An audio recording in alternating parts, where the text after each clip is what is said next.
हर आपे लय मिलाए, क्यों विछोड़ा थीवे बलराम जियो।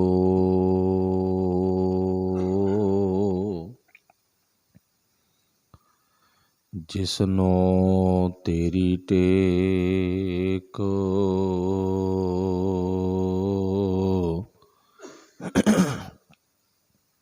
सदा सद जीवी बलराम जियो। तेरी टेक तुझे ते पाई, तेरी टेक तुझे ते पाई। साचे सिरजणहारा जिस ते खाली कोई नाही,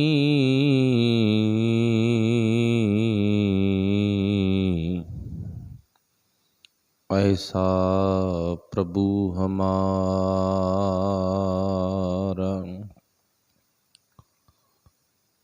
संत जना मिल मंगल गाया,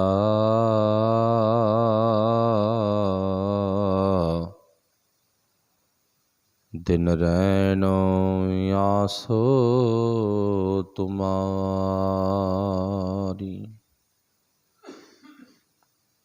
सफल दर्श भेटिया गुरपुरा, नानक सद बलिहारी। सफल दर्श भेटिया गुरपुरा,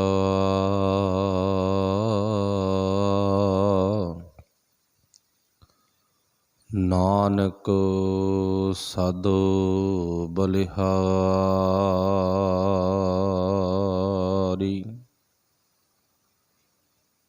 चबर छतर तख्त दे मालक ਸਾਹਿਬ ਸ੍ਰੀ ਗੁਰੂ ਗ੍ਰੰਥ ਸਾਹਿਬ ਸੱਚੇ ਪਾਤਸ਼ਾਹ ਜੀ ਦੀ ਪਾਵਨ ਪਵਿੱਤਰ ਹਜ਼ੂਰੀ ਦੇ ਅੰਦਰ ਜੁੜ ਬੈਠੇ ਗੁਰੂ ਪਿਆਰਿਓ, ਆਪ ਸਾਰੇ ਸਤਿਕਾਰਯੋਗ ਧੰਨਤਾ ਦੇ ਯੋਗ ਹੋ। ਵੱਡੇ ਭਾਗ ਨੇ ਸਾਹਿਬਾਂ ਦੀ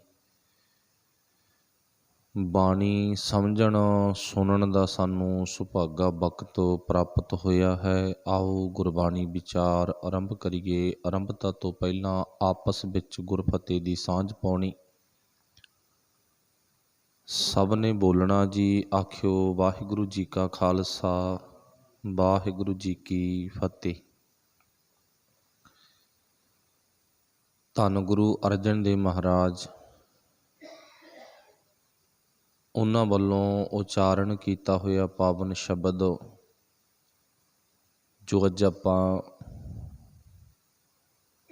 ਦੂਜੇ ਬੰਦ ਵਿੱਚ ਪਹੁੰਚ ਕੇ ਉਸ ਪਾਵਨ ਵਿਚਾਰ ਨੂੰ ਸਮਝਣ ਦਾ ਯਤਨ ਕਰਨਾ ਹੈ। ਥੋੜ੍ਹੀ ਜਿਹੀ ਨਾਲ ਪਿਛਲੀ ਲੜੀ ਆਪਾਂ ਜੋੜ ਲਈਏ। ਗੁਰੂ ਪਾਤਸ਼ਾਹ ਨੇ ਕੱਲ੍ਹ ਦੀ ਵਿਚਾਰ ਅੰਦਰ ਜ਼ਿਕਰ ਕੀਤਾ ਸੀ ਕਿ ਆਪਾਂ ਗੁਰੂ ਚਰਨਾਂ ਦੇ ਵਿੱਚ ਥਾਂ ਜਿਹੜੀ ਹੈ ਉਹ ਲੈਣੀ ਆ। ਜਿਨ੍ਹਾਂ ਨੇ ਗੁਰੂ ਚਰਨਾਂ ਦੇ ਵਿੱਚ ਥਾਂ ਜਿਉਂਦੇ ਜੀ ਲੈ ਲਈ, ਅਤੇ ਸੱਚ ਇਹ ਆ ਉਹ ਮਰਨ ਤੋਂ ਬਾਅਦ ਵੀ ਗੁਰੂ ਚਰਨਾਂ ਵਿੱਚੋਂ ਪਾਸੇ ਨਹੀਂ ਹੁੰਦੇ। ਫਿਰ ਉਸੇ ਵਿਚਾਰ ਦੇ ਨਾਲ ਅਗਲੇ ਬੰਦ ਦੀ ਜਿਹੜੀ ਵਿਚਾਰ ਆ ਉਹ ਇਹ ਆ ਵੀ ਦੁਨੀਆ ਦੇ ਵਿੱਚ ਇੱਕ ਰੀਤ ਆ, ਇੱਕ ਪਰਮਾਤਮਾ ਦਾ ਅਕਾਲ ਪੁਰਖ ਵਾਹਿਗੁਰੂ ਜੀ ਦਾ ਹੁਕਮ, ਉਹਦਾ ਨਿਯਮ ਇਉਂ ਜੁੜਿਆ ਵਿਆ। ਜੋ ਵੀ ਇੱਥੇ ਧਰਤੀ 'ਤੇ ਪੈਦਾ ਹੋਇਆ, ਚਾਹੇ ਚੰਗਾ ਚਾਹੇ ਕੋਈ ਮਾੜਾ, ਚਾਹੇ ਕੋਈ ਛੋਟਾ, ਚਾਹੇ ਕੋਈ ਵੱਡਾ, ਅਤੇ ਚਾਹੇ ਕੋਈ ਗਰੀਬ ਆ ਅਤੇ ਚਾਹੇ ਕੋਈ ਅਮੀਰ ਆ, ਸਭ ਨੇ ਇੱਥੋਂ ਇੱਕ ਦਿਨ ਚਲੇ ਜਾਣਾ। ਜਿਹੜਾ ਆਇਆ ਨਾ ਉਹਨੇ ਜਾਣਾ ਵੀ ਆ। ਇਹ ਅੱਜ ਦੀ ਰੀਤ ਨਹੀਂ, ਇਹ ਮੁੱਢ ਤੋਂ ਪਿੱਛੇ ਤੋਂ ਰੀਤ ਆ। ਤੇ ਗੁਰੂ ਪਾਤਸ਼ਾਹ ਜੀ ਕਹਿੰਦੇ ਇੱਕ ਉਹ ਲੋਕ ਨੇ ਜਿਹੜੇ ਜਿਉਂਦੇ ਜੀ ਮਰੇ ਹੁੰਦੇ ਨੇ, ਇੱਕ ਉਹ ਲੋਕ ਨੇ ਜਿਹੜੇ ਮਰਨ ਤੋਂ ਬਾਅਦ ਵੀ ਜਿਉਂਦੇ ਰਹਿੰਦੇ ਨੇ। ਤਕਰੀਬਨ ਜਿਨ੍ਹਾਂ ਦੇ ਆਪਾਂ ਨਾਮ ਦੇ ਅੱਗੇ ਕਈ ਵਾਰ ਇੱਦਾਂ ਦਾ ਲਫ਼ਜ਼ ਲਾ ਦਿੰਦੇ ਹਾਂ, ਵੈਸੇ ਤਾਂ ਉਸ ਲਫ਼ਜ਼ ਦੀ ਜਿਹੜੀ ਸਦਵਰਤੋਂ ਹੋਣੀ ਸੀ ਉਹਨੂੰ ਕੱਟ ਕੇ ਦੁਰਵਰਤੋਂ ਅਸੀਂ ਆਰੰਭ ਕਰ ਦਿੱਤੀ, ਅਮਰ। ਤੇ ਪਿੱਛੇ ਕੀ ਲਿਖਿਆ ਹੁੰਦਾ? ਸ਼ਹੀਦ। ਅਮਰ ਤੋਂ ਭਾਵ ਨਾ ਮਰਨ ਵਾਲਾ, ਸਦਾ ਹੀ ਅਮਰ ਰਹਿਣ ਵਾਲਾ। ਤੇ ਹੁਣ ਆਪਾਂ ਨੂੰ ਵੇਖਣਾ ਪਵੇਗਾ ਵੀ ਜਿਹਦੇ ਅੱਗੇ ਪਿੱਛੇ ਇਹ ਅਮਰ ਲਫ਼ਜ਼ ਲੱਗਿਆ ਉਹ ਕੋਈ ਅਜਿਹਾ ਵਿਅਕਤੀ ਹੈ ਜਿਹੜਾ ਸਦਾ ਹੀ ਰਹੇ? ਜੇ ਤਾਂ ਹੈ ਤਾਂ ਸਲਾਮ ਹੈ, ਜੇ ਨਹੀਂ ਹੈ ਤਾਂ ਅਸੀਂ ਉਹਨੂੰ ਕੋਈ ਅਮਰ ਨਹੀਂ ਮੰਨਣਾ। ਹੁਣ ਇੱਥੇ ਆਪਾਂ ਤਿੰਨ ਪੱਖ ਵੇਖ ਲਏ, ਕੋਈ ਛੋਟਾ ਕੋਈ ਵੱਡਾ, ਸਰੀਰ ਕਰਕੇ ਜੀਵ ਕੋਈ ਵੀ ਆਇਆ ਉਹਨੇ ਇੱਕ ਦਿਨ ਜਾ ਵੜਨਾ। ਇੱਕ ਉਹ ਨੇ ਜਿਹੜੇ ਜਿਉਂਦੇ ਜੀ ਮਰਿਆਂ ਸਮਾਨ ਨੇ, ਮ੍ਰਿਤਕ ਕਹੀਐ ਨਾਨਕਾ ਜੇ ਪ੍ਰੀਤ ਨਹੀਂ ਭਗਵੰਤ। ਇੱਕ ਉਹ ਨੇ ਜਿਹੜੇ ਕਿ ਮਰਨ ਤੋਂ ਬਾਅਦ ਵੀ ਇਸ ਧਰਤੀ 'ਤੇ ਸਦਾ ਲਈ ਜਿਉਂਦੇ ਰਹਿੰਦੇ ਨੇ। ਅੱਜ ਦੀ ਵਿਚਾਰ ਇਸ ਪੱਖ ਨਾਲ ਜੁੜੇਗੀ। ਹੁਣ ਸਤਿਗੁਰੂ ਪਾਤਸ਼ਾਹ ਨੇ ਜ਼ਿਕਰ ਕੀ ਕੀਤਾ? ਹਰ ਆਪੇ ਲਏ ਮਲਾਏ, ਕਿਉਂ ਵਿਛੋੜਾ ਥੀਵੀ ਬਲਰਾਮ ਜੀਓ। ਗੁਰੂ ਸਾਹਿਬ ਜੀ ਕਹਿੰਦੇ ਉਹ ਪਰਮਾਤਮਾ ਆਪਣੇ ਸੇਵਕਾਂ 'ਤੇ ਐਸੀ ਕਿਰਪਾ ਕਰਦਾ ਹੈ, ਉਹ ਵਿਛੜੇ ਹੋਇਆਂ ਨੂੰ ਆਪ ਹੀ ਮਿਲਾ ਲੈਂਦਾ। ਦੇਖੋ ਬਹਾਨਾ ਸੰਨ 'ਚ ਕੋਈ ਨਾ ਕੋਈ ਬਣ ਜਾਂਦਾ। ਕਈ ਵਾਰ ਆਪਾਂ ਕਹਿ ਦਿੰਦੇ ਹਾਂ ਵੀ ਫਲਾਨੇ ਬੰਦੇ ਕਰਕੇ ਜਦ ਮੈਂ ਗੁਰੂ ਨਾਲ ਜੁੜ ਗਿਆ। ਦੇਖੋ ਉਹ ਬੰਦਾ ਸਤਿਕਾਰਯੋਗ ਆ, ਪਰ ਉਹ ਬੰਦੇ ਦੇ ਰਾਹੀਂ ਕਿਰਪਾ ਵਾਹਿਗੁਰੂ ਨੇ ਕਰਤੀ।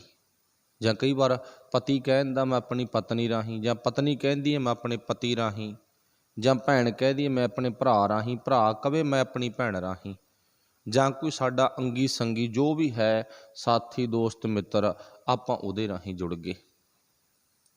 ਪਰ ਸਾਡੀ ਸਭ ਤੋਂ ਵੱਡੀ ਕਮਜ਼ੋਰੀ ਕੀ ਬਣ ਜਾਂਦੀ ਹੈ? ਜਿਹੜੀ ਇਸ ਜੱਗ ਦੇ ਵਿੱਚ ਹਰ ਇੱਕ ਨੂੰ, ਵਿਰਲਿਆਂ ਨੂੰ ਛੱਡ ਕੇ ਉਹ ਬਿਮਾਰੀ ਚਿੰਬੜੀ ਹੋਈ ਆ, ਜਿਹਦੇ ਰਾਹੀਂ ਆਪਾਂ ਗੁਰੂ ਤੱਕ ਪਹੁੰਚੇ ਹਾਂ।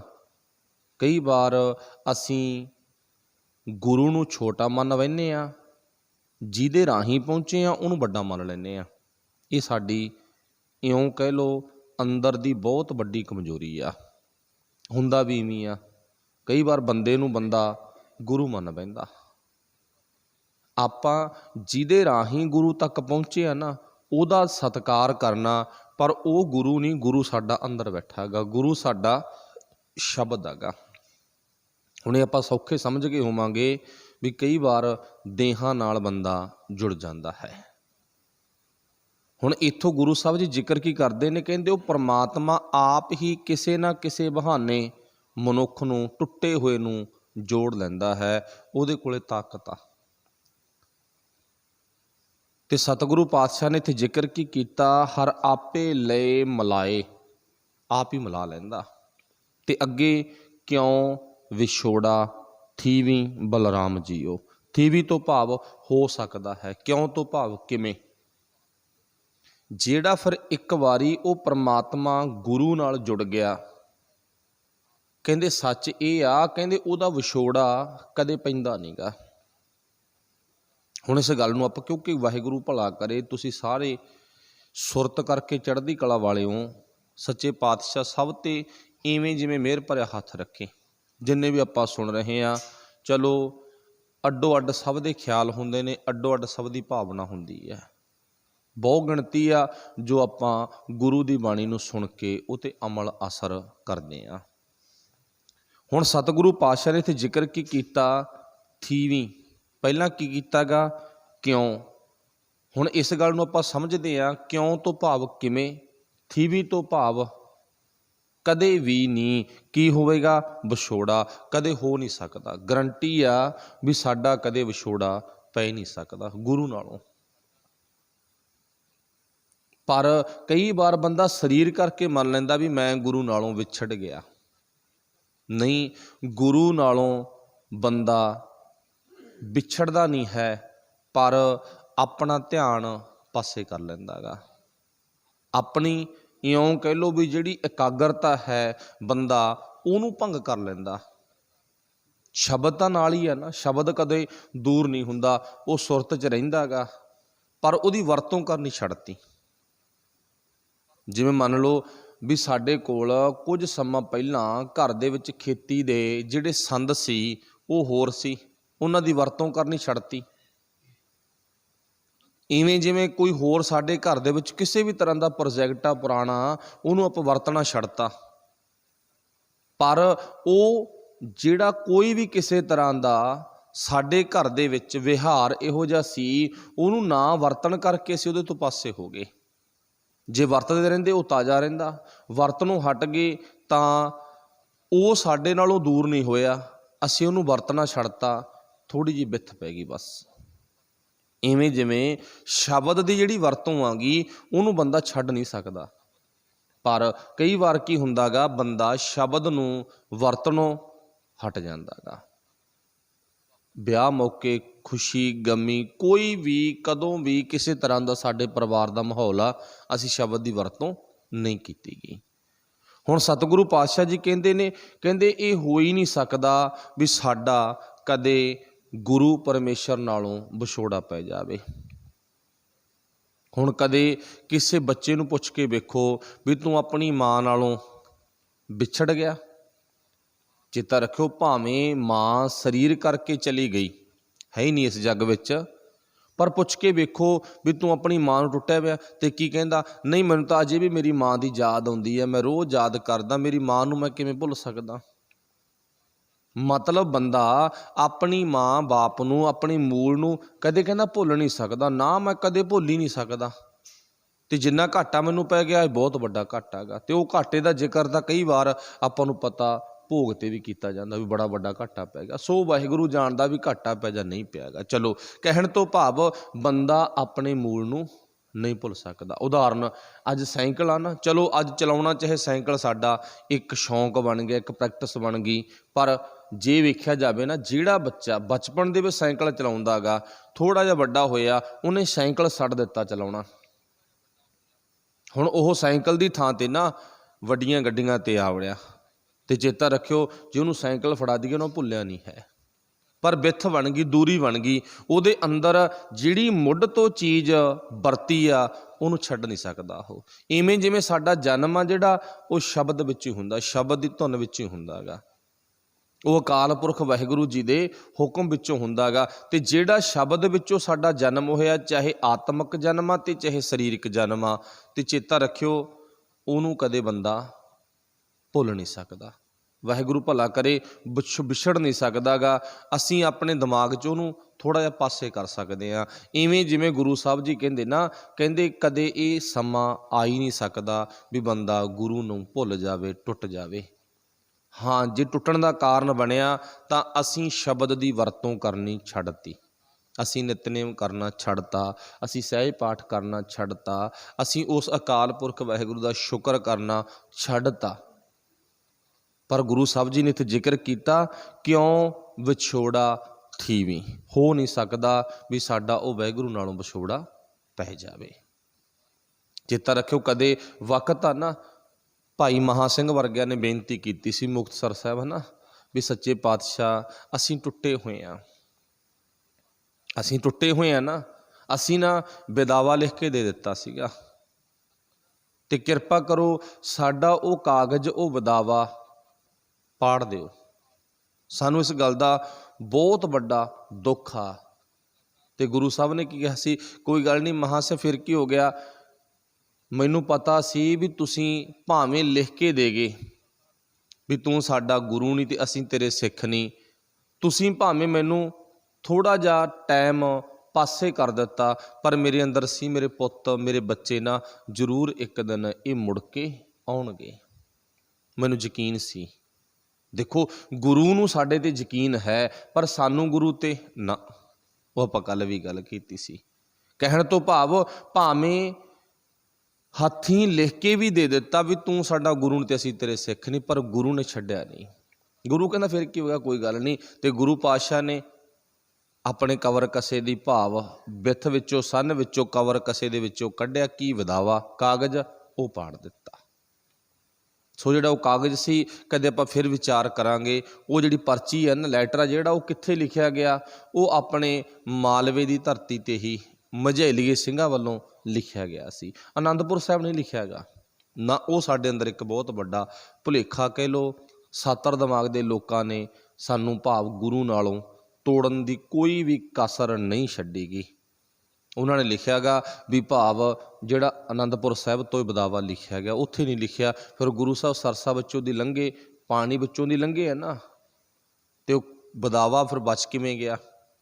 ਮਣਾ ਮੂੰਹੀ ਧਾਰਮਿਕ ਗ੍ਰੰਥ ਪੋਥੀਆਂ ਸਰਸਾ ਦੀ ਭੇਟ ਚੜ੍ਹ ਗਏ। ਉਹ ਗਿੱਲਾ ਹੋ ਗਿਆ ਹੋਊਗਾ, ਸਲਾਬਾ ਹੋ ਗਿਆ ਹੋਊਗਾ, ਮੀਂਹ ਪੈਂਦਾ ਰਿਹਾ।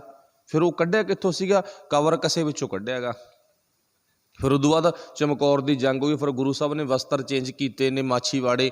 ਫਿਰ ਪਾਤਸ਼ਾਹ ਜੀ ਨੇ ਕਿਵੇਂ ਸੰਭਾਲਿਆ? ਚਲੋ ਵਾਹਿਗੁਰੂ ਭਲਾ ਕਰੇ। ਉੱਥੇ ਨਹੀਂ, ਉੱਥੋਂ ਦੀ ਗੱਲ ਜਾਣ ਬੁੱਝ ਕੇ ਲਿਖੀ ਗਈ, ਸਾਨੂੰ ਗੁੰਮਰਾਹ ਕੀਤਾ ਗਿਆ। ਪਰ ਉਹ ਸਾਨੂੰ ਸੁਣਾਇਆ ਜਾ ਰਿਹਾ ਗਾ। ਉਹ ਸੁਣਾਉਣ ਵਾਲੇ ਜਾਂ ਤਾਂ ਅਣਜਾਣ ਨੇ ਤੇ ਜਾਂ ਭਾਈ ਚਲਾਕ ਨੇ, ਦੋ ਪੱਖ ਹੋ ਸਕਦੇ ਨੇ। ਪਰ ਉਹ ਬਦਾਵਾ ਸਾਡੇ ਹੀ ਇਲਾਕੇ ਵਿੱਚ ਲਿਖਿਆ ਗਿਆ। ਕਦੇ ਆਪਾਂ ਖੁੱਲ੍ਹ ਕੇ ਫਿਰ ਵਿਚਾਰ ਕਰਾਂਗੇ। ਜਿਹੜੀ ਆਪਣੀ ਗੱਲ ਸੀ ਵੀ ਗੁਰੂ ਸਾਨੂੰ ਵਿਛੋੜਦਾ ਨਹੀਂ ਹੈ, ਭਾਵੇਂ ਅਸੀਂ ਗੁਰੂ ਨਾਲੋਂ ਦੂਰ ਹੋ ਗਏ। ਇੱਥੇ ਪਾਤਸ਼ਾਹ ਨੇ ਲਿਖਿਆ ਗਾ, ਕਿਉਂ ਵਿਛੋੜਾ ਥੀਵੀਂ ਬਲਰਾਮ ਜੀਓ। ਅੱਗੇ ਪਾਤਸ਼ਾਹ ਜ਼ਿਕਰ ਕਰਦੇ ਨੇ, ਜਿਸਨੂੰ ਤੇਰੀ ਟੇਕ, ਹੇ ਸੱਚੇ ਪਾਤਸ਼ਾਹ ਜਿਹਨੂੰ ਵੀ ਤੇਰੀ ਟੇਕ ਹੈ। ਟੇਕ ਮਤਲਬ ਆਸਰਾ। ਜਿਹਨੂੰ ਵੀ ਤੇਰੇ ਤੇ ਭਰੋਸਾ ਹੈ, ਟੇਕ ਹੈ, ਆਸਰਾ ਹੈ ਨਾ, ਫਿਰ ਕੀ ਆ? ਅੱਗੇ ਬਖਸ਼ਿਸ਼ ਬੜੀ ਵਧੀਆ ਕੀਤੀ ਹੈ, ਸਦਾ ਸਦ ਜੀਵੀ। ਪਾਤਸ਼ਾਹ ਜੀ ਕਹਿੰਦੇ ਨਾ, ਉਹ ਬੰਦਾ ਕਦੇ ਵੀ ਇਸ ਧਰਤੀ ਤੇ ਮਰਦਾ ਨਹੀਂ ਹੈ। ਸਦਾ ਸਦ ਜੀਵੀ, ਉਹ ਸਦਾ ਹੀ ਜਿਉਂਦਾ ਰਹਿੰਦਾ ਹੈਗਾ। ਹੁਣ ਨਾ ਇਹ ਆਪਾਂ ਪ੍ਰਸ਼ਨ ਕਰੀਏ, ਕਿਸੇ ਨੂੰ ਵੀ ਕਰ ਦਈਏ, ਸਗੋਂ ਕਿਉਂਕਿ ਅੱਜ ਆਪਾਂ ਇਹ ਨਹੀਂ ਕਹਿ ਸਕਦੇ ਵੀ ਕੋਈ ਬੰਦਾ ਕਿਸੇ ਪੱਖੋਂ ਕਮਜ਼ੋਰ ਆ। ਬਾਣੀ 'ਚ ਵੀ ਲਿਖਿਆ ਨਾ, ਇੱਕ ਦੂ ਇੱਕ ਚੜ੍ਹੰਦੀਆਂ, ਵੀ ਮੈਂ ਨਾ ਜਿਹਨੂੰ ਮਿਲਦਾ ਮੇਰੇ ਨਾਲੋਂ ਵੱਧ ਕੇ ਦੂਜਾ ਚੜ੍ਹਦੇ ਤੋਂ ਚੜ੍ਹਦਾ ਗਾ।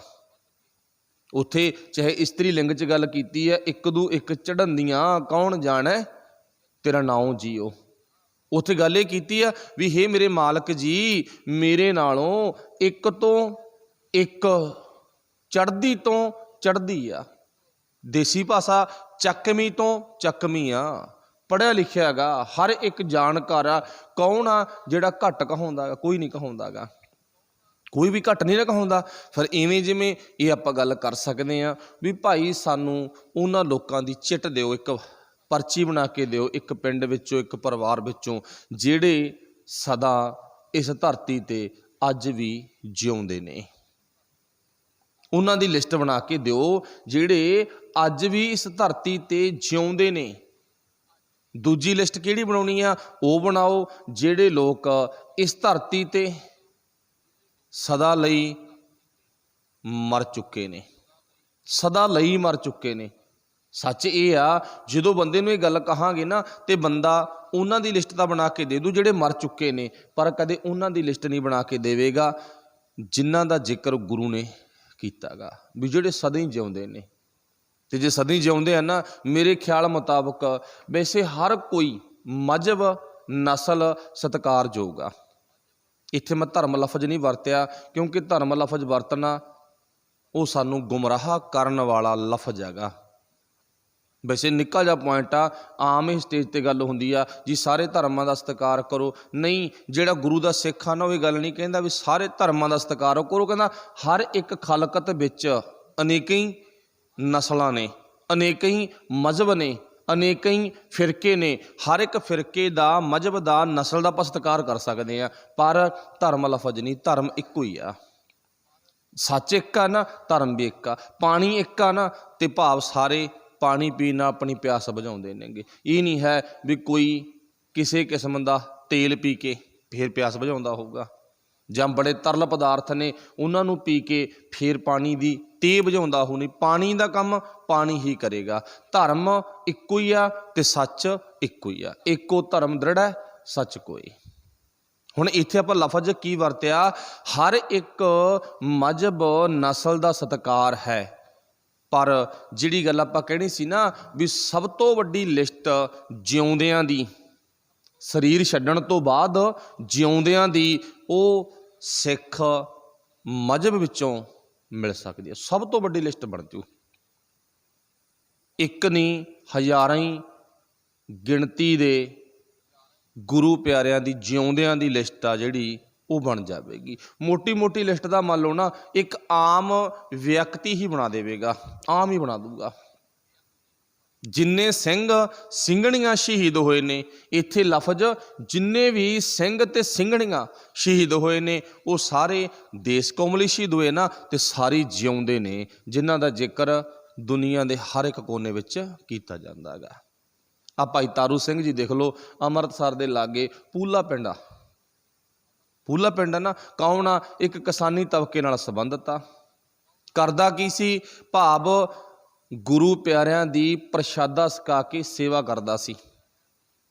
सेवा करदा सी ना, सच बोलदा सी, सच ते पहरा दिंदा सी, गुरु ते दृढ़ इरादा विश्वास सी। भाव चेता रखण योग बात आ भी वो अज भी जिउंदा। उस समय दिल्ली का बादशाह फरखशियर है ना, तो फरखशियर ने अपना अड्डी चोटी का गुरु के सिख नूं भुमाउण दा जोर ला लिया, पर भमिया नहीं है।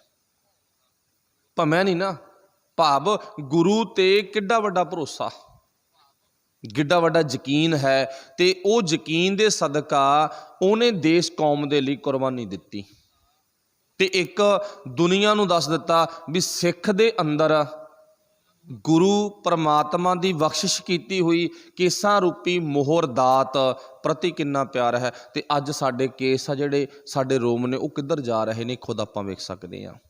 साडे समाज विच ना दो कैटागरी के लोग बन गए। एक मोने, बहुतों ने तो प्रचारना शुरू करता ना, कहते मोने भी सिख आ, कहते थोड़ी आ भी केस रखो ਜਾਂ ना रखो, भी केस रखण नाल कोई मतलब नहीं है। एक गल जरूर ध्यान च रखो, कई बार ना बंदा सवाल कर दिंदा गा, वैसे चलो अपना विषय नहीं है भी सिर ढकना क्यों जरूर आ, दाढ़ी नंगी है ना, तन दे होर रोम नंगे ने, भी वो क्यों नहीं ढकदे आपां। चेता रखियो, सिर ढकण तो भाव की हुंदा भी साडा मालक जिउंदा, असीं बेमालके नहीं हाँ। साडे सिर ते ना वो वाहिगुरू ने दुपट्टा चुन्नी दे रूप च जां दस्तार चुन्नी दे रूप च दित्ती आ। ते नंगा सिर किन्हां दा हुंदा? जिन्हां दा मालक ना होवे, जिन्हां दा पति ना होवे, उन्हां दे झाटे खिलर जांदे ने। फिर इत्थे गुरु साहब जी ने सानू एक संदेश दिता गा, भाव सिर कज्जिया होना चाहिए। जिहड़ी सियाणी नूंह धी ना, वो अपने घर विच रहिंदी होई कदे सिर नंगा नहीं रखदीगी, कदे भी नहीं रखदी। मतलब कारण की आ भी साडा पति, साडा मालक, साडा सिर दा साईं जिउंदा, वो साडी सिर ते बद्धी दस्तार, लैता होया दुपट्टा वो दसदा। ते आम नूं हुण की पता, कहंदे कोई मतलब भी नहीं है। कहंदे बाणी च लिखिया हैगा, मन मुंडिया नहीं केस मुंडाए काएं।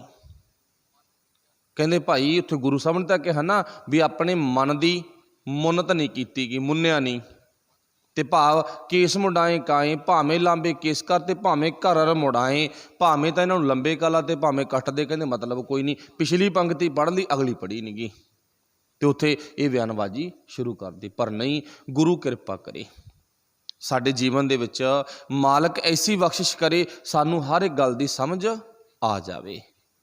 बाकी होर बड़े इत्थों नुकते ने जिहड़े वो निकल सकते हैं, तो आप जवाब वाले नूं दे सकते हाँ। इत्थे आपां गल कर रहे सी जिहड़े जिउंदियां दी लिस्ट आ गई, भाई तारू सिंह वर्गे, सतवंत सिंह ते बेअंत सिंह वर्गे, जिन्हां ने हुणी कुछ कीता, ਜਿਹੜੇ ਅਜੇ ਭਾਵ ਗੁਰੂ ਕੇ ਪਿਆਰੇ ਗੁਰਸਿੱਖ ਸਾਡੇ ਇਰਦ ਗਿਰਦ ਹੀ ਨੇ, ਉਹਨਾਂ ਦੀ ਵੀ ਕਿੱਡੀ ਵੱਡੀ ਲਿਸਟ ਹੈਗੀ। ਚਲੋ ਇੱਥੇ ਪਾਤਸ਼ਾਹ ਨੇ ਜ਼ਿਕਰ ਕੀਤਾ, ਕਹਿੰਦੇ ਜਿਨ੍ਹਾਂ ਨੂੰ ਉਹ ਵਾਹਿਗੁਰੂ ਪਰਮੇਸ਼ਰ ਪਰਮਾਤਮਾ ਤੇ ਟੇਕ ਹੁੰਦੀ ਆ ਨਾ, ਉਹ ਭਾਈ ਇਸ ਧਰਤੀ ਤੇ ਸਦਾ ਹੀ ਜਿਉਂਦੇ ਨੇ।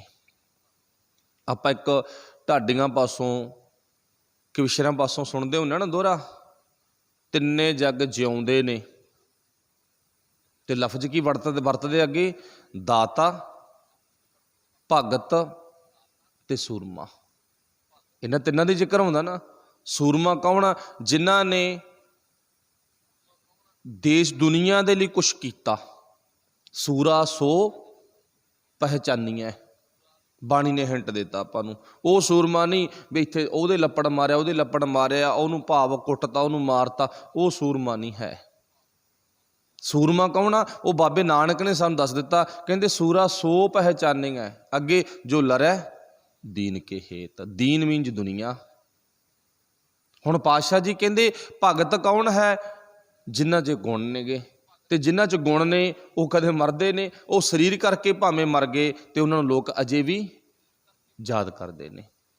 ਯਾਦ ਕਰਦੇ ਆ ਨਾ। ਇੱਕ ਮੈਂ ਛੋਟੀ ਜਿਹੀ ਉਦਾਹਰਨ ਦੇਣ ਲੱਗਿਆਂਗਾ। ਇੱਕ ਉਹ ਲੋਕ ਨੇ ਜਿਹੜੇ ਕਿ ਹਨ ਸਰੀਰ ਕਰਕੇ ਜਿਉਂਦੇ ਪਰ ਹਨ ਮਰੇ। ਅੱਜ ਦੇ ਪ੍ਰਧਾਨ ਮੰਤਰੀ ਸਰੀਰ ਕਰਕੇ ਜਿਉਂਦੇ ਆ ਨਾ, ਪਰ ਲੋਕਾਂ ਦੀ ਨਿਗਾਹ 'ਚੋਂ ਉਹ ਮਰ ਚੁੱਕੇ ਆ। ਇੱਕ ਉਹ ਵੀ ਲੋਕ ਨੇ ਜਿਹੜੇ ਇਦੋਂ ਪਹਿਲਾਂ ਸੀ, ਜਿਨ੍ਹਾਂ ਦੇ ਸਿਰ ਤੇ ਦਸਤਾਰ ਬੱਧੀ, ਸੁਰਮੇ ਰੰਗੀ, ਡਾਕਟਰ, ਜਿਨ੍ਹਾਂ ਨੂੰ ਆਪਾਂ ਕਹਿ ਕੇ ਪੁਕਾਰਦੇ ਹਾਂ। ਉਹ ਸੱਚ ਜਾਣੋ ਅੱਜ ਵੀ ਜਿਉਂਦਾ, ਤੇ ਜਿੱਦੇ ਸੰਸਾਰ ਤੋਂ ਚੜ੍ਹਾਈ ਕਰ ਗਿਆ ਨਾ, ਉਹਦੇ ਵੀ ਜਿਉਂਦਾ ਹੋਵੇਗਾ। ਕਿਉਂ? ਉਹਨੇ ਕੁਛ ਚੰਗਾ ਕੀਤਾ। ਉਹਦੇ ਅੰਦਰ ਇਉਂ ਮੰਨ ਲਓ ਕੁਝ ਨਾ ਕੁਝ ਗੁਰੂ ਦੇ ਪ੍ਰਥਾਏ ਪਿਆਰ ਹੈਗਾ।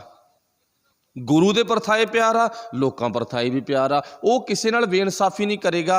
ਉਹ ਹਮੇਸ਼ਾ ਹਰ ਇੱਕ ਦੇ ਨਾਲ, ਹਰ ਢੰਗ ਦੇ ਨਾਲ ਵਰਤਾਓ ਚੰਗਾ ਕਰੇਗਾ। ਗੁਣ ਮਤਲਬ ਭਗਤ, ਜਿਹਦੇ ਅੰਦਰ ਗੁਣ ਨੇਗੇ। ਤੇ ਗੁਰੂ ਦੇ ਸਿੱਖ ਅੰਦਰ ਇਹ ਗੁਣ ਹੁੰਦਾ ਗਾ, ਉਹ ਭਗਤ ਅਖਵਾਉਂਦਾ ਗਾ ਭਾਈ। ਫਿਰ ਇੱਕ ਤੀਜਾ ਜ਼ਿਕਰ ਸੀ, ਪਾਤਸ਼ਾਹ ਨੇ ਲਿਖਿਆ ਨਾ ਬਾਣੀ ਵਿੱਚ ਵੀ, ਨਾਮ ਰਹਿਓ ਸਾਧੂ ਰਹਿਓ, ਰਹਿਓ ਗੁਰ ਗੋਬਿੰਦ।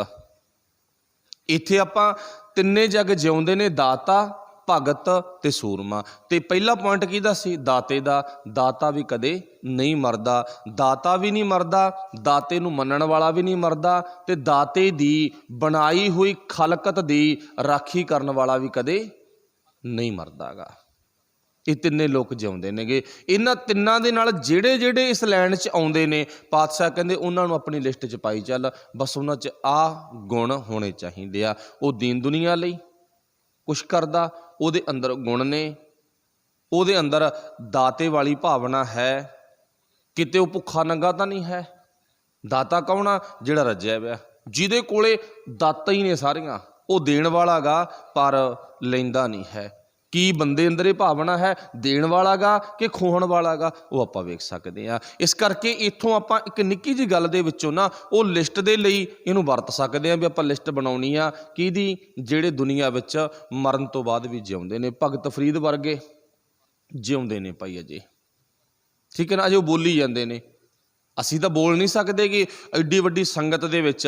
ਤੇ ਬਾਬਾ ਫਰੀਦ ਸਰੀਰ ਕਰਕੇ ਸਾਡੇ ਕੋਲੋਂ 850 ਸਾਲ ਹੋ ਗਏ ਨੂੰ। ਉਹਨਾਂ ਨੂੰ 850 ਸਾਲ ਮਾਮੂਲੀ ਗੱਲ ਨਹੀਂ ਹੈ, ਬੜੀ ਵੱਡੀ ਗੱਲ ਆ। ਜਿੰਨੀ ਵੀ ਵੱਡੀ ਮੰਨ ਲਾਂਗੇ ਓਡੀ ਵੱਡੀ ਗੱਲ ਆ। ਗੁਰੂ ਨਾਨਕ ਸਾਹਿਬ ਨੂੰ 550 ਸਾਲ ਹੋ ਗਏ ਗਿਆ ਨੂੰ ਸਾਡੇ ਚੋਂ, ਤੇ ਅਜੇ ਵੀ ਉਹ ਬੋਲੀ ਜਾਂਦੇ ਆ। ਗੁਰੂ ਗੋਬਿੰਦ ਸਿੰਘ ਮਹਾਰਾਜ ਕਿੱਦਾਂ ਦੇ ਸਾਡੇ ਵਿਚਕਾਰੋਂ ਗਏ ਨੇ। ਬਾਬਾ ਬੰਦਾ ਸਿੰਘ ਬਹਾਦਰ ਵਰਗੇ ਕਿੱਦਾਂ ਦੇ ਗਏ ਨੇ। ਭਾਈ ਤਾਰੂ ਸਿੰਘ ਵਰਗੇ ਸੋਚੀ ਚੱਲੋ, ਅਜੇ ਵੀ ਉਹ ਬੋਲੀ ਜਾਂਦੇ ਆ ਇਤਿਹਾਸ ਵਿੱਚ ਤੇ ਗੁਰਬਾਣੀ ਵਿੱਚ। ਤਾਈਓ ਇੱਥੇ ਪਾਤਸ਼ਾਹ ਨੇ ਜ਼ਿਕਰ ਕੀਤਾ, ਜਿਸ ਨੂੰ ਤੇਰੀ ਟੇਕ, ਜਿਹਨੂੰ ਤੇਰੇ ਤੇ ਭਰੋਸਾ ਹੈ, ਤੇਰੇ ਤੇ 100% ਵਿਸ਼ਵਾਸ ਟੇਕ ਹੈ, ਤੇਰੇ ਤੋਂ ਬਿਨਾ ਹੋਰ ਕਿਸੇ ਨੂੰ ਉਹ ਆਸਰਾ ਨਹੀਂ ਮੰਨਦਾ, ਤੇਰਾ ਹੀ ਆਸਰਾ ਹੈ। ਤੇ ਆਪਾਂ ਕਹਿ ਜ਼ਰੂਰ ਦਿੰਦੇ ਹਾਂ, ਸਾਨੂੰ ਸਾਰਿਆਂ ਨੂੰ ਉਸ ਅਕਾਲ ਪੁਰਖ ਵਾਹਿਗੁਰੂ ਦਾ ਆਸਰਾ ਅਸੀਂ ਕਹਿ ਦਿੰਦੇ ਹਾਂ ਨਾ, ਪਰ ਆਸਰੇ ਥੱਲੇ ਆਉਣਾ ਬਹੁਤ ਵੱਡੀ ਗੱਲ ਆ ਗਈ। ਅੱਗੇ ਪਾਤਸ਼ਾਹ ਜ਼ਿਕਰ ਕਰਦੇ ਨੇ, ਤੇਰੀ ਟੇਕ ਤੁਝੇ ਤੇ ਪਾਈ ਸਾਚੇ ਸਿਰਜਣਹਾਰਾ। ਇਹ ਤੇਰੀ ਟੇਕ ਨਾ ਕਿਸੇ ਦੁਕਾਨ ਤੋਂ ਮੁੱਲ ਨਹੀਂ ਮਿਲਦੀ ਗੀ। ਇਹ ਤੇਰੀ ਟੇਕ ਨਾ ਕਿਸੇ ਡੇਰੇ ਚੋਂ ਨਹੀਂ ਮਿਲਦੀ ਗੀ, ਕਿਸੇ ਮੰਦਰ ਮਸਜਿਦ, ਚਲੋ ਨਾਲ ਆਪਾਂ ਐਡ ਗੁਰਦੁਆਰਾ ਸਾਹਿਬ ਵੀ ਕੀਤਾ ਗਾ। ਜੇ ਸਿੱਧੇ ਜਾ ਕੇ ਮੁੜਿਆਈਏ ਨਾ, ਇਹ ਟੇਕ ਗੁਰਦੁਆਰੇ ਚੋਂ ਵੀ ਨਹੀਂ ਮਿਲਦੀ ਗੀ। ਕਿਉਂ? ਮੇਰੇ ਬਾਪੂ ਨੂੰ ਤਾਂ ਆਪਾਂ ਬੁਲਾਇਆ ਹੀ ਨਹੀਂ ਨਾ, ਤੇ ਜੇ ਉਹ ਬੋਲੂਗਾ ਫਿਰ ਆਪਾਂ ਨੂੰ ਤੇ ਟੇਕ ਹੋਊਗੀ। ਜੇ ਉਹ ਕੁਝ ਸੁਣਾਊਗਾ, ਬਬਾਣੀਆਂ ਕਹਾਣੀਆਂ ਪੁੱਤ ਸੁਪੁੱਤ ਕਰੇਨ, ਜੇ ਤਾਂ ਉਹਨੇ ਦੱਸਤਾ ਵੀ ਪੁੱਤ ਬਬਾਣੀਆਂ ਕਹਾਣੀਆਂ ਦੀ ਵਿਚਾਰ ਤੂੰ ਬੈਠ ਕੇ ਕਰੀ, ਤਾਂ ਤੇਰੀ ਟੇਕ ਗੁਰੂ ਤੇ ਹੋ ਸਕਦੀ ਆ। ਜੇ ਹੁਣ ਪਤਾ ਹੀ ਨਹੀਂ ਸਾਨੂੰ ਨਾ ਇਤਿਹਾਸ ਦਾ ਨਾ ਬਾਣੀ ਦਾ, ਫਿਰ ਸਾਨੂੰ ਉਹਦੇ ਤੇ ਟੇਕ ਕਦੇ ਨਹੀਂ ਹੋਵੇਗੀ। ਜਿਹਨੇ ਪਿੰਡ 'ਚ ਕੋਈ ਚੰਗਾ ਕੰਮ ਕੀਤਾ ਨਾ, ਜਿਹਦੇ ਬਾਰੇ ਪਤਾ ਹੀ ਨਹੀਂ ਹੈ, ਤਾਂ ਉਹਨੂੰ ਆਪਾਂ ਯਾਦ ਕਿਵੇਂ ਕਰਾਂਗੇ? ਉਹਦੇ ਬਾਰੇ ਪਤਾ ਹੋਣਾ ਜ਼ਰੂਰੀ ਆ। ਗੁਲਾਬ ਦੇ ਫੁੱਲ ਬਾਰੇ ਜਾਣਕਾਰੀ ਹੋਣੀ ਜ਼ਰੂਰੀ ਆ, ਚਮੇਲੀ ਦਾ ਫੁੱਲ ਆ, ਕਮਲ ਦਾ ਫੁੱਲ ਆ, ਹਰ ਇੱਕ ਫੁੱਲ ਬਾਰੇ ਜਾਣਕਾਰੀ ਜ਼ਰੂਰੀ ਆ। ਦੁੱਧ ਤੇ ਜੇ ਜਾਣਕਾਰੀ ਆ ਨਾ, ਤਾਂ ਉਹਨੂੰ ਪੀਤਾ, ਸਰੀਰ ਨੂੰ એનર્ਜੀ ਮਿਲੀ, ਤਾਕਤ ਮਿਲੀ, ਤਾਂ ਭਰੋਸਾ ਬਣ ਗਿਆ ਵੀ ਦੁੱਧ ਪੀਣ ਦੇ ਨਾਲ ਸਾਡੇ ਸਰੀਰ ਦੀ ਕਮਜ਼ੋਰੀ ਦੂਰ ਹੋ ਜਾਂਦੀ ਹੈ। ਘਿਓ ਖਾਣ ਦੇ ਨਾਲ ਸਰੀਰ ਦੀ ਕਮਜ਼ੋਰੀ ਦੂਰ ਹੋ ਜਾਂਦੀ ਆ। ਉਹਦੇ ਬਾਰੇ ਜਾਣਕਾਰੀ ਆ ਨਾ, ਜੇ ਜਾਣਕਾਰੀ ਆ ਫਿਰ ਦੁੱਧ ਤੇ ਘਿਓ ਨੂੰ ਵਰਤਾਂਗੇ ਆਪਾਂ, ਤੇ ਜੇ ਜਾਣਕਾਰੀ ਨਹੀਂ ਹੈ ਫਿਰ ਆਪਾਂ ਕਦੇ ਵੀ ਨਹੀਂ ਵਰਤਾਂਗੇ। ਤੇ ਪਹਿਲਾਂ ਜਾਣਕਾਰੀ ਜ਼ਰੂਰੀ ਹੈ ਨਾ। ਹੁਣ ਆਪਾਂ ਐਡ ਕੀਤਾ ਸੀ ਗੁਰਦੁਆਰਾ ਵਿੱਚ, ਕਈ ਵਾਰ ਆਪਣੇ ਅੰਦਰ ਸ਼ੰਕਾ ਪੈਦਾ ਹੋ ਜਾਵੇ ਵੀ ਗੁਰਦੁਆਰੇ ਦਾ ਨਾਂ ਕੋ ਲੈਤਾ, ਵੀ ਗੁਰਦੁਆਰੇ ਆਉਣ ਵਾਲੇ ਤਾਂ ਸਾਰਿਆਂ ਨੂੰ ਟੇਕ ਹੁੰਦੀ ਹੈ। ਨਹੀਂ ਨਹੀਂ ਭਾਈ, ਗੁਰਦੁਆਰਾ ਸਾਹਿਬ ਸਾਹਮਣੇ ਗੁਰੂ ਗ੍ਰੰਥ ਸਾਹਿਬ ਮਹਾਰਾਜ ਘਿਓ ਦੇ ਰੂਪ 'ਚ, ਦੁੱਧ ਦੇ ਰੂਪ 'ਚ ਨੇ ਉਹ। ਜੇ ਉਹਦੇ ਬਾਰੇ ਜਾਣਕਾਰੀ ਹੈ ਨਾ, ਫਿਰ ਤਾਂ ਟੇਕ ਬਣ ਸਕਦੀ ਹੈ, ਨਹੀਂ ਸਾਨੂੰ ਉਹਦੇ ਤੇ ਟੇਕ ਨਹੀਂ ਬਣੇਗੀ। ਠੀਕ ਹੈ ਨਾ। ਇਸ ਕਰਕੇ ਟੇਕ ਤੋਂ ਪਹਿਲਾਂ ਜਾਣਕਾਰੀ ਹੋਣੀ ਜ਼ਰੂਰੀ ਆ। ਹੁਣ ਆਪਾਂ ਗੁਰੂ ਕੀ ਪਾਵਨ ਬਾਣੀ ਜਾਂ ਗੁਰੂ ਦਾ ਇਤਿਹਾਸ ਸੁਣ ਰਹੇ ਹਾਂ, ਸਾਨੂੰ ਗੁਰੂ ਤੇ ਟੇਕ ਭਰੋਸਾ ਨਹੀਂ 100%, ਮੰਨ ਲਓ 10 20 30, ਆਪਾਂ ਆਪਣੀ ਅਵਸਥਾ ਮੁਤਾਬਕ ਦੇਖ ਸਕਦੇ ਆ ਵੀ ਸਾਨੂੰ ਗੁਰੂ ਤੇ ਕਿੰਨੀ ਟੇਕ ਆ ਗਈ। ਇੱਥੇ ਪਾਤਸ਼ਾਹ ਨੇ ਜ਼ਿਕਰ ਕੀਤਾ ਤੇਰੀ ਟੇਕ, ਅੱਗੇ ਕੀ ਲਿਖਿਆ? ਤੁਝੇ ਤੇ ਪਾਈ। ਇਹ ਤੈਥੋਂ ਹੀ ਮਿਲਦੀ ਆ ਜਾਣਕਾਰੀ ਲੈ ਕੇ। ਤੇ ਇੱਕ ਗੱਲ ਹੋਰ ਧਿਆਨ 'ਚ ਰੱਖਿਓ, ਜਾਣਕਾਰੀ ਨਹੀਂ ਲੈਤੀ ਨਾ ਤੇ ਭਾਵੇਂ ਭਾਂਡਾ ਨਾ ਮੂਹਰੇ ਰੱਖ ਦਈਏ ਆਪਾਂ, ਫਿਰ ਟੇਕ ਨਹੀਂ ਸਾਨੂੰ ਮਿਲਦੀ। ਵੀ ਕੀ ਹੈ? ਟੇਕ ਸਿੱਧੂ ਵੀ ਦੇ ਦਿਓ, ਹੋ ਨਾ ਸਿੱਧੀ ਨਹੀਂ ਦਿੰਦਾ ਗਾ। ਜਿਵੇਂ ਆਪਾਂ ਨੂੰ ਪਤਾ ਨਾ, ਗੁਰੂ ਨਾਨਕ ਸਾਹਿਬ ਨੂੰ ਦਸਤਗੀਰ ਨੇ ਕਿਹਾ ਸੀ ਰੱਬ ਕਿੱਥੇ ਹੈਗਾ, ਉਹ ਆਪਾਂ ਕਹਾਣੀ ਸਾਰੇ ਜਾਣਦੇ ਆ ਨਾ। ਤੇ ਗੁਰੂ ਨਾਨਕ ਸਾਹਿਬ ਨੇ ਦੁੱਧ ਦਾ ਗੜਬਾ ਮੰਗਵਾਇਆ ਸੀਗਾ। ਦਸਤਗੀਰ ਨੇ ਸੋਚਿਆ ਵੀ ਚਲੋ ਪੀਣਾ ਹੋਊਗਾ, ਤੇ ਗੁਰੂ ਸਾਹਿਬ ਜੀ ਨੇ ਕਿਹਾ ਸੀਗਾ ਵੀ ਮੈਨੂੰ ਇਹਦੇ ਵਿੱਚੋਂ ਨਾ ਕੁਛ ਨਜ਼ਰ ਆ ਰਿਹਾ, ਦਿਸ ਰਿਹਾ ਹੈਗਾ। ਕਹਿੰਦਾ ਨਹੀਂ ਜੀ, 2-3 ਵਾਰੀ ਪੁਣ ਕੇ ਲਿਆਂਦਾ, ਇਹਦੇ ਵਿੱਚ ਕੀ ਹੋਣਾ, ਕੁਛ ਨਹੀਂ ਹੈਗਾ ਗਾ। ਗੁਰੂ ਸਾਹਿਬ ਨੇ ਫਿਰ ਕਿਹਾ, ਵਾਰ-ਵਾਰ ਕਿਹਾ ਨਾ, ਤੇ ਗੁਰੂ ਸਾਹਿਬ ਨੇ ਫਰੈਂਡ ਤੇ ਕਿਹਾ ਮੈਨੂੰ ਇਹਦੇ 'ਚ ਨਾ ਘਿਓ ਦਿਸੀ ਜਾਂਦਾ ਗਾ, ਘਿਓ ਦਿਸੀ ਜਾਂਦਾ ਨਾ। ਦਸਤਗੀਰ ਕੀ ਕਹਿੰਦਾ, ਲੈ ਊਂ ਕਹੀ ਜਾਂਦਾ, ਕਹਿੰਦਾ ਸਿੱਧੇ ਤੌਰ ਤੇ ਘਿਓ ਕਿਵੇਂ ਦਿਸ ਜੂਗਾ? ਘਿਓ ਦੇਖਣ ਤੋਂ ਪਹਿਲਾਂ ਘਿਓ ਕੱਢਣ ਦੀ ਜਾਣਕਾਰੀ ਹੋਣੀ ਜ਼ਰੂਰੀ ਆ। ਬਾਬੇ ਨਾਨਕ ਨੇ ਫਿਰ ਕੀ, ਤੇਰੇ ਸਵਾਲ ਦਾ ਜਵਾਬ ਇਹੀ ਆ, ਖਾਲਕਤ ਵਿੱਚ ਹੀ ਰੱਬ ਆ। ਖਾਲਕਤ ਵਿੱਚ ਰੱਬ ਦੇਖਣ ਤੋਂ ਪਹਿਲਾਂ ਜਾਣਕਾਰੀ ਹੋਣੀ ਜ਼ਰੂਰੀ ਆ।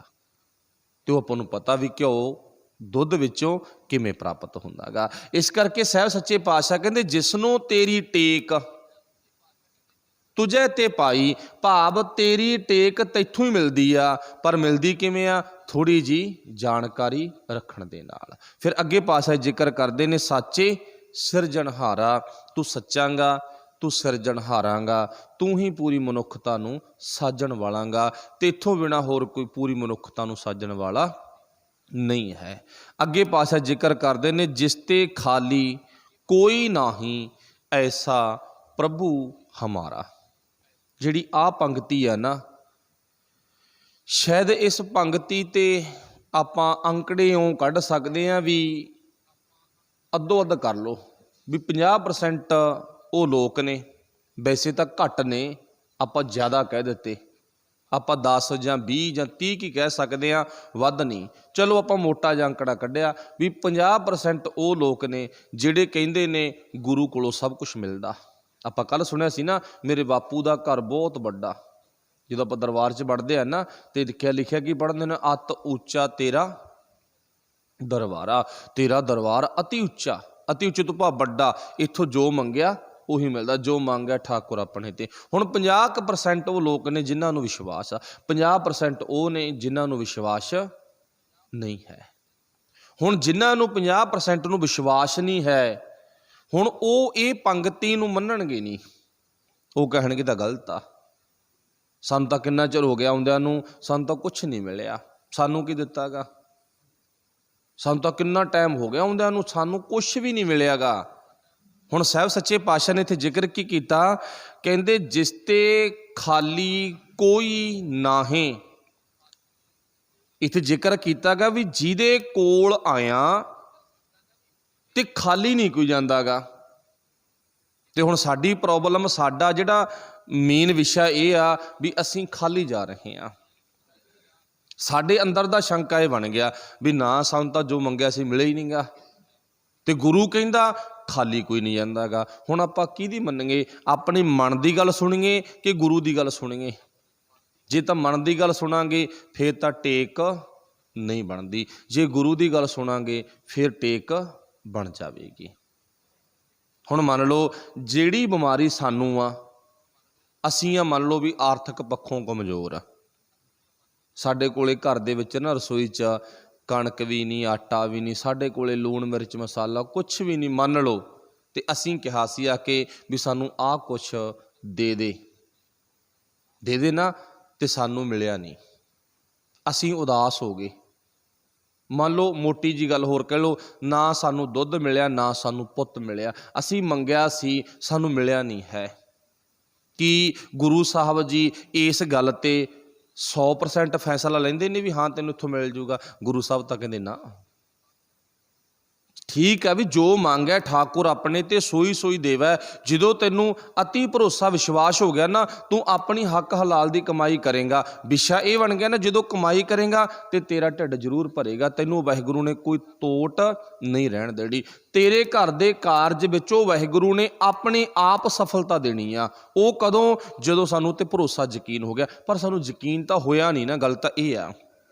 ਤੇ ਦੂਜੀ ਗੱਲ, ਜਦੋਂ ਉਹਦੇ ਕੋਲੇ ਆਏ ਆ, ਉਹਨੇ ਸਭ ਤੋਂ ਜਿਹੜੀ ਮਹਿੰਗੀ ਦਾਤ ਆ, ਅਮੋਲਕ ਦਾਤ ਆ ਨਾ, ਇੱਕ ਤਾਂ ਉਹਨੇ ਗਿਆਨ ਦੇਣਾ। ਬਸ ਪਰਮਾਤਮਾ ਤੇ ਭਰੋਸਾ ਰੱਖਣ ਦੇ ਲਈ, ਯਕੀਨ ਰੱਖਣ ਦੇ ਲਈ ਨਾ, ਉਹਨੇ ਸਾਨੂੰ ਉਦਾਹਰਣ ਦੇ ਕੇ ਸਾਨੂੰ ਸਮਝਾਉਣਾ, ਸਾਨੂੰ ਮਤਲਬ ਗਿਆਨ ਦੇਣਾ ਗਾ। ਜਿਹੜਾ ਗਿਆਨ ਆਗਾ ਉਹ ਅਸੀਂ ਲੈਤਾ ਨਹੀਂ ਹੈ, ਉਹ ਸਭ ਨੂੰ ਮਿਲਦਾ, ਭਾਵੇਂ ਕੋਈ ਛੋਟਾ ਤੇ ਭਾਵੇਂ ਕੋਈ ਵੱਡਾ। ਤੇ ਜੇ ਆਪਾਂ ਰਸੋਈ ਦੇ ਪਦਾਰਥਾਂ ਵੱਲ ਤੱਕੀਏ ਜਾਂ ਦੁੱਧ ਪੁੱਤ ਵੱਲ ਨਿਗਾਹ ਮਾਰ ਗਏ, ਫਿਰ ਤਾਂ ਸਾਨੂੰ ਸਾਡੇ ਇਤਿਹਾਸ ਵਿੱਚੋਂ ਬੜੇ ਹਿੰਟ ਮਿਲ ਜਾਣਗੇ। ਫਿਰ ਤਾਂ ਪੁੱਤ ਦੀ ਦਾਤ ਬੇਬੇ ਨਾਨਕੀ ਨੂੰ ਵੀ ਨਹੀਂ ਮਿਲੀ। ਫਿਰ ਤਾਂ ਉਹ ਕਹਿ ਦਿੰਦੀ ਆਹ ਪੰਗਤੀ ਲਿਖਣ ਤੋਂ ਪਹਿਲਾਂ ਵੀ ਸੱਚੇ ਪਾਤਸ਼ਾਹ ਇਹ ਪੰਗਤੀ ਵਿੱਚੋਂ ਕੱਟ ਦਿਓ, ਇਹ ਤੁਸੀਂ ਪਾਓ ਨਾ। ਕਿਉਂ? ਕਿਉਂਕਿ ਮੈਂ ਖਾਲੀ ਆ। ਉਹ ਕਹਿੰਦੀ ਨਾ, ਕਿੱਥੇ ਖਾਲੀ ਆ ਮਾਤਾ ਸਾਹਿਬ ਕੌਰ? ਆਰੰਭਤਾ ਵੀ ਖਾਲੀ ਤੋਂ ਆ ਤੇ ਐਂਡ ਵੀ ਦਸ਼ਮੇਸ਼ ਪਿਤਾ ਜੀ ਦੇ ਘਰ ਵਿੱਚ ਖਾਲੀ ਤੋਂ ਹੀ ਆ। ਚੇਤਾ ਰੱਖਿਓ ਵੀ ਕਿੱਥੇ ਗੱਲ ਵਾਗੀ। ਜੇ ਆਪਾਂ ਲੂਣ ਮਿਰਚ ਮਸਾਲੇ ਦੀ ਗੱਲ ਕਰੀਏ ਤੇ ਚੇਤਾ ਰੱਖਿਓ ਫਿਰ ਇੱਥੇ ਸਿੰਘੇ ਉੱਪਲ ਵਰਗੇ ਉਹ ਲੋਕ ਨੇ ਜਿਨ੍ਹਾਂ ਦੇ ਘਰ ਵਿੱਚ ਕਈ ਦਿਨ ਆਟਾ ਵੀ ਨਹੀਂ ਆਉਂਦਾ ਕਿਸੇ ਪਾਸਿਓਂ। ਕਈ ਦਿਨ ਰਸੋਈ ਖਾਲੀ ਆ, ਭਾਂਡੇ ਖਾਲੀ ਖੜਕਦੇ ਨੇ। ਕਦੋਂ? ਜਦੋਂ ਪਰਿਵਾਰ ਦੇ ਵਿੱਚ ਬਿਮਾਰੀ ਆਉਂਦੀ ਆ। ਉਹ ਤੁਸੀਂ ਇਤਿਹਾਸ ਕਈ ਵਾਰੀ ਸੁਣਿਆ ਗਾ। ਉਹਦਾ ਭਾਵ ਕੀ ਆ? ਇੱਧਰੋਂ ਵੀ ਗਰੀਬ ਨੇ ਆਰਥਿਕ ਪੱਖੋਂ, ਪਰ ਯਕੀਨ ਕਈ ਦਿਨਾਂ ਬਾਅਦ ਭੋਜਨ ਘਰ ਦੇ ਵਿੱਚ ਬਣਦਾ। ਕਈ ਦਿਨਾਂ ਬਾਅਦ ਬਾਬਾ ਲਹਿਣਾ ਜੀ ਤੋਂ ਲੈ ਕੇ ਆਇਆ ਨਾ ਆਟਾ, ਤੇ ਕਈ ਦਿਨਾਂ ਬਾਅਦ ਭੋਜਨ ਬਣਨ ਤੋਂ ਬਾਅਦ ਫਿਰ ਇੱਕ ਭੁੱਖਾ, ਇੱਕ ਰਾਹਗੀਰ ਆਉਂਦਾ। ਉਹਨੇ ਆਵਾਜ਼ ਦਿੱਤੀ ਪ੍ਰਸ਼ਾਦਾ ਛਕਣਾ, ਮੈਨੂੰ ਪਿੰਡ 'ਚੋਂ ਕਿਤੋਂ ਨਹੀਂ ਮਿਲਿਆਗਾ, ਤੁਹਾਡੇ ਘਰ ਵਿੱਚੋਂ ਮਿਲ ਜੂ। ਆਪ ਨਹੀਂ ਛਕਿਆ ਤੇ ਉਹ ਰਾਹਗੀਰ ਨੂੰ ਛਕਾ ਦਿੱਤਾ। ਰਾਹਗੀਰ ਨੂੰ ਛਕਾ ਦਿੱਤਾ ਨਾ। ਫਿਰ ਇਹ ਦ੍ਰਿਸ਼ ਕਿਹਨੇ ਦੇਖਿਆ ਸੀ? ਬਾਬਾ ਲਹਿਣਾ ਜੀ ਨੇ, ਭਾਵ ਗੁਰੂ ਅੰਗਦ ਸਾਹਿਬ ਮਹਾਰਾਜ ਨੇ। ਐਡਾ ਵੱਡਾ ਯਕੀਨ ਕਿਹਦੇ ਤੇ? ਉਹ ਪਰਮਾਤਮਾ ਤੇ ਟੇਕ ਰੱਖਣ ਵਾਲਾ ਵਿਅਕਤੀ ਉਹਦੇ ਜੀਵਨ ਨੂੰ ਦੇਖ ਕੇ ਨਾ ਪੜ੍ਹ ਲਿਆ। ਪੜ੍ਹਨ ਤੋਂ ਬਾਅਦ ਹੱਥ ਬੰਨ੍ਹ ਕੇ ਖੜ ਗਿਆ, ਕਹਿੰਦਾ ਐਡਾ ਵੱਡਾ ਸਬਰ, ਐਡਾ ਵੱਡਾ ਭਰੋਸਾ, ਐਡੀ ਵੱਡੀ ਟੇਕ ਤੈਨੂੰ ਕਿੱਥੋਂ ਮਿਲੀ ਆ? ਤੇ ਭਾਈ ਸਿੰਘੇ ਉੱਪਲ ਨੇ ਹੱਥ ਕਿਹਦੇ ਕੰਨੀ ਕੀਤਾ ਸੀ? ਗੁਰੂ ਨਾਨਕ ਸਾਹਿਬ ਕੰਨੀ ਕੀਤਾ ਸੀ। ਮਤਲਬ ਕਹਿਣ ਤੋਂ ਭਾਵ ਜੇ ਆਪਾਂ ਦਾਤਾਂ ਦੀ ਗੱਲ ਕਰੀਏ, ਨਾ ਤਾਂ ਫਿਰ ਦੇਖ ਲਓ। ਜੇ ਦਾਤਾਂ ਦੀ ਗੱਲ ਕਰੀਏ ਸ਼ਾਇਦ ਮਰਦਾਨਾ ਵੀ ਉਸ ਜ਼ਿਕਰ ਵਿੱਚ ਆਵੇਗਾ। ਜੇ ਦਾਤਾਂ ਦੀ ਗੱਲ ਕਰੀਏ ਨਾ ਤਾਂ ਇੱਥੇ ਲਾਲੋ ਵਰਗੇ ਵੀ ਆ ਜਾਣਗੇ, ਅਨੇਕਾਂ ਹੀ ਆ ਜਾਣਗੇ, ਇੱਕ ਨਹੀਂ ਅਨੇਕਾਂ ਹੀ ਆ ਜਾਣਗੇ। ਕਹਿਣ ਤੋਂ ਭਾਵ ਫਿਰ ਪਾਤਸ਼ਾਹ ਨੇ ਜ਼ਿਕਰ ਕੀਤਾ ਗਿਆਨ ਦੀ ਗੱਲ ਜੀ। ਜਦੋਂ ਤੇਰੇ ਕੋਲ ਅਸੀਂ ਆਵਾਂਗੇ ਨਾ, ਹੁਣ ਮੰਨ ਲਓ ਵੀ ਜਦੋਂ ਪੰਜਵੇਂ ਪਾਤਸ਼ਾਹ ਨੇ ਗੱਲ ਲਿਖੀ ਆ, ਉਦੋਂ ਤਾਂ ਗੁਰੂ ਗ੍ਰੰਥ ਸਾਹਿਬ ਜੀ ਹੈ ਹੀ ਨਹੀਂ ਸੀ ਨਾ। फिर आप थोड़ा जिहा ध्यान मारो भी अज तो अपना नक्शा जिहड़ा सारा ये बन जूगा भी गुरु ग्रंथ साहब साडे विचाले ने, असीं गुरु कोले आउणा, गुरु ने सानूं ज्ञान दे देना ते असीं ज्ञान ते अमल करना, गुरु ते टेक रखनी आ। उस टाइम ते पोथी दे रूप च गुरु कोले है, पर गुरु ग्रंथ साहब दे रूप विच अजे गुरु ग्रंथ साहब गद्दी ते सुशोभित नहीं होएगे। पर उदों भी गुरु ने यही गल कही सी, जिहड़ी रब दे प्यारिਆਂ दे हिरदे विचों आवाज़ निकलदी है ना, वो आवाज़ ज्ञान अपने हिरदे च रख ला साਂਭ के, तू भी सियाणा बन जाएगा। गल उदों भी शब्द दी आ, गल उदों भी ज्ञान दी आ। बाबे नानक तो पहला निगाह मार गए, बाबा फरीद साहब वर्गे, कबीर साहब वर्गे, गल उदों भी शब्द दुई आ। ते शब्द वंडण वाले भगत रविदास वर्गे आ, जिन्हां दा कित्ता भी बहुत छोटे पद्धर ते आ। सैन नाई वर्गे आ, जिन्हां दा कित्ता भी राजिया महाराजा दी ना मुट्ठी चापी करन ते आ, मालशां करन ते आ। भाव बड़े छोटे परिवारां दे विच जन्मे होए, कि उन्हां दे परिवारां दा उन्हां वक्तां दे विच जिहड़ा गुजारा गा वो किहो जिहा चलदा होऊगा। ते अज साडी अवस्था की आ, मैनूं आ नहीं मिलिया, मैनूं वो नहीं मिलिया, मैनूं इन्ना टाइम हो गया, मेरे तो बीमारी नहीं कट्टी गई, किड्डे दा मेरे तो ढूही दुखणों नहीं हटीगी, मेरे तो गिट्टे गोडे दुखणों नहीं हटेगे, मैनूं तो कैंसर सी वही नहीं हटिया। ले गुरु परमात्मा जी कहंदे इदां दा पक्ष नहीं। हाँ वो वाहिगुरू तोड़ सब कुछ दिंदा, ऐसी गल नहीं गी, पर सानूं शिकवा नहीं करना चाहीदा गा। सच्चे पातशाह ने इत्थे की लिखिया गा, जिसते खाली कोई नाहे, जिहदे कोलों ना कोई भी खाली नहीं जांदा गा। फिर अगे की जिक्र किया, ऐसा प्रभु हमारा, मेरा ओ प्रभु आ, मेरा ओ मित्र आ, मेरा ओ जार आ, जिहदे कोलों कोई भी खाली नहीं जांदा गा। वो गल किहड़ी सी? ज्ञान दी। पर ज्ञान तां मिलेगा जे आपां उहनूं बुलावांगे, जे बुलाया ना उहनूं फिर सानूं ज्ञान नहीं मिलेगा। लास्ट विच गुरु साहब जिक्र करते हैं, संत जना मिल मंगल गाया। मैं तो ना भाई हुण रब दे प्यारिਆਂ नाल मिल के मंगल गाया। मंगल भाव खुशी दे गीत, मैं खुशी दे गीत गाने शुरू कर दिते। ते जे खुशी दे गीतां दी आपां गल करिए ना, अज साडे खुशी दे जिहड़े गीत आ ना वो भी बदल चुके ने, होर ही गीत आ गए। अच्छा, सिख नूं भाव गुरु पातशाह ने ना जन्म वेले तां खुशी दे गीत दित्ते ही दित्ते ने। वो तो चलो बंदे नूं कहो ना कहो, बंदा जन्म वेले तां खुशी वेले तां खुशी दे गीत आप ही गा लैंदा। ते गुरु साहब ने जिहड़ी तरतीब बनाई आ ना, ते वो तो ना आपां नूं सारिआं नूं पता, सानूं मरण वक्त भी गुरु साहब ने जिहड़ा गीत गाउणा कहा ना, जदों बंदे दी मौत हो जाती आ, सब तो पहलां चाहे तुहानूं इस गल दा पता नहीं पता, आपां खुशी दे गीत गाउने आ। चाहे वो किसी ने गाया चाहे नहीं गाया वो परिवार विच, पर उस टाइम ते आपां खुशी दे गीत गवाउने आ। नहीं गाया ना, गवाउने आ। वो गाया किहने आ? चिखा दे नेड़े बैठ के सोहेला साहब दी बाणी खुशी दा गीत आ। सोहेले तो भाव खुशी दा गीत आ। आप रोज़ शाम नूं पढ़ना, अपना सौण लगे ही पढ़ते हैं ना, खुशी दा गीत पढ़ के पे आ। की पता सुबह उठा जाए भावें ना उठा जाए, अपना आप ही सोहेला साहब पढ़ के पे आ। कहण तो भाव सोहेला साहब दे 5 शब्द एक कुदरत वाल साडी निगाह मरवाउंदे ने, ते कुदरत दे वल्लों बख्शिश कीते हुए खुशी दे 5 शब्द ने। उन्हां 5 शब्दां नूं आपां चिखा दे कोल बैठ के पढ़ के आए आ। ठीक है ना। इस करके गुरु साहब ने तो मौत के समय भी खुशी का गीत दिता गा। ते भाव मौत आ, भाव खुशी आ, भाव गमी आ, भावें कोई बीमार आ, आनंद साहब की बाणी पढ़ते हैं ना, 6 पौड़ियां, आनंद भया मेरी माए। ये किसी भी मजहब च नहीं है भी बंदा मरिया पिया होवे, बंदा बीमार पिया होवे ते उथे जिक्र होवे मेरे जीवन च आनंद ही आनंद है। ये किहने दित्ती है दात? ये गुरु ने दित्ती है। भी गुरु दा सिख सदा ही आनंद विच आ। आनंद भया मेरी माए सतगुरु मैं पाया, ये तो उदों भी भाई आनंद की गल करदा गा। इत्थे की जिक्र किया, मैं सदा ही रब दे प्यारिਆਂ नाल मिल के ना, सदा ही तो भाव मैं कदे भी नाराज़गी वाला गीत नहीं गावांगा, सदा ही गीत गावांगे किहड़ा? खुशी दा। संत जना मिल मंगल गाया। फिर अगे की लिखिया, दिन रैन आस तुम्हारी। ते तेरे ते मैनू टेक है। आरंभता भी टेक तो हुई आ, ते लास्ट वाले बंद विच भी गुरु साहब ने कहा, तेरे ते ही मैनू टेक है, तेरी आस तुम्हारी।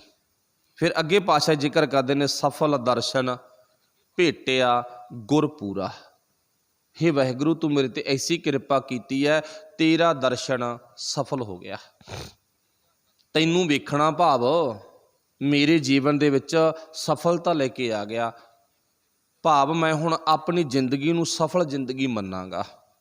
ਜਦੋਂ ਪਿਛਲੀਆਂ ਗੱਲਾਂ ਸਾਰੀਆਂ ਮੇਰੀ ਜ਼ਿੰਦਗੀ 'ਚ ਆ ਗਈਆਂ ਜੋ ਆਪਾਂ ਹੁਣ ਤੱਕ ਪੜ੍ਹੀਆਂ ਨੇ। ਸਫਲ ਦਰਸ਼ ਭੇਟਿਆ ਗੁਰ ਪੂਰਾ, ਨਾਨਕ ਸਦ ਬਲਿਹਾਰੀ। ਮੈਂ ਸਦਾ ਹੀ ਉਸ ਪਰਮਾਤਮਾ ਤੋਂ ਬਲਿਹਾਰ ਜਾਂਦਾ ਹਾਂ, ਸਦਾ ਹੀ ਉਸ ਪਰਮਾਤਮਾ ਤੋਂ ਮੈਂ ਸਦਕੇ ਜਾਂਦਾ ਹਾਂ।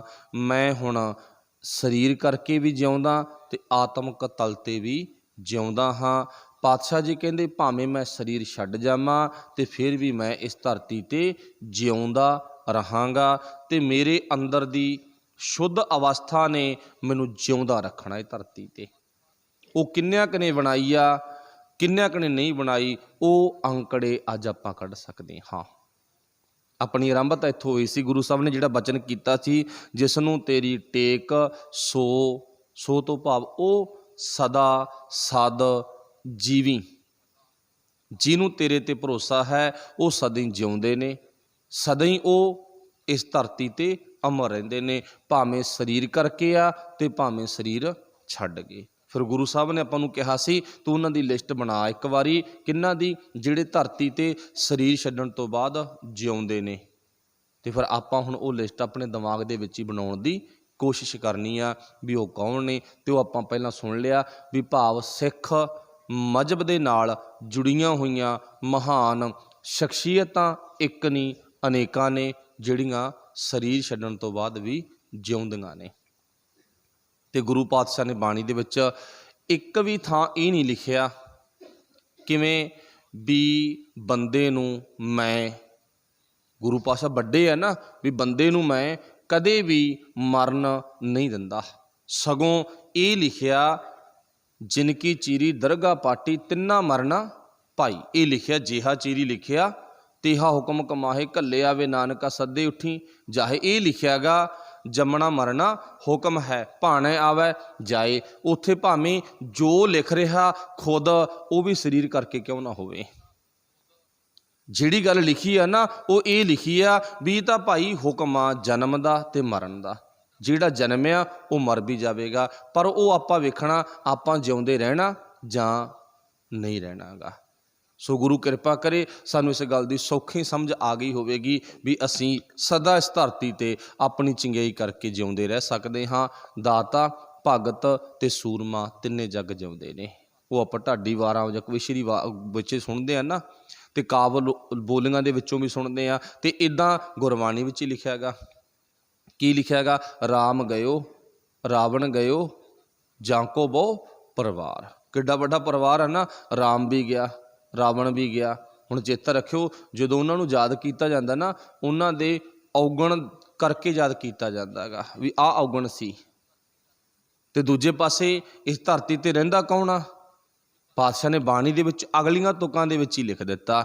ਜ਼ਿਕਰ ਕੀ ਕੀਤਾ ਪਾਤਸ਼ਾਹ ਜੀ ਕਹਿੰਦੇ ਨਾ, ਨਾਮ ਰਹਿਓ ਸਾਧੂ ਰਹਿਓ ਗੁਰ ਗੋਬਿੰਦ। ਫਿਰ ਭਾਈ ਇਹ ਜੀਵਨ ਦਾ ਸਾਡਾ ਪੱਖ ਹੋਣਾ ਚਾਹੀਦਾ। ਅਸੀਂ ਵੀ ਜੇ ਜਿਉਂਦੇ ਰਹਿਣਾ ਚਾਹੁੰਦੇ ਹਾਂ ਤਾਂ ਉਹ ਕੰਮ ਕਰੀਏ ਜਿਹੜੇ ਕੰਮ ਕਰਨ ਦੇ ਨਾਲ ਇਸ ਧਰਤੀ ਤੇ ਰਹਿ ਜਾਈਏ।